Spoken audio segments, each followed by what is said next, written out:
Ils n'ont pas voulu le dire, hein. Ils vous disent qu'il ne faut pas être inquiet. Hein. Moi, j'ai déjà demandé à mon conseiller. Il m'a dit non, vous inquiétez pas. Hein. Bah, on n'a pas le choix. Qu'est-ce que vous voulez qu'on le mette? Bah, on est bien obligé de les croire quand même. Hein. Ouais, mais vous avez quoi comme solution? De les mettre en bas de laine dans son matelas? Il n'y a pas de solution. De toute façon, on est bien obligé de leur faire confiance. Je pense qu'à mon avis, ils se disent rien. Bah, de toute façon, est-ce qu'ils sont d'ailleurs vraiment au courant? Parce qu'en fin de compte, c'est pas eux qui gèrent ça. Hein. C'est vrai qu'on n'est pas à l'abri qu'elle fasse faillite parce que c'est déjà arrivé. Hein. Donc là, c'est là où on voit qu'on est pris en otage à ce moment-là. Donc là, effectivement, on est pris en otage puisqu'on n'a plus le choix. On est obligé de la laisser chez eux.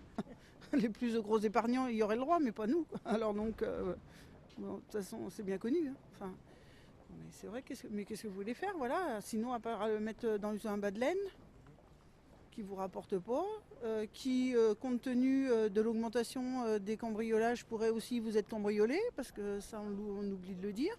Donc, à la limite, c'est quand même mieux dans une banque jusqu'à présent, quoi. De toute façon, quand on vous recevez un salaire, vous le recevez comment? Oui, plusieurs, dans plusieurs banques. Pour avoir influence sur plusieurs banques, justement. En étant en plusieurs comptes dans différentes banques, on peut avoir des influences sur plusieurs décisions. Pouvoir jouer la rivalité entre les banques, justement. C'est pas de. Non, je pense pas du tout à la faillite. Je dis pas que ça pourrait pas arriver, mais non, pour l'instant, j'y pense pas.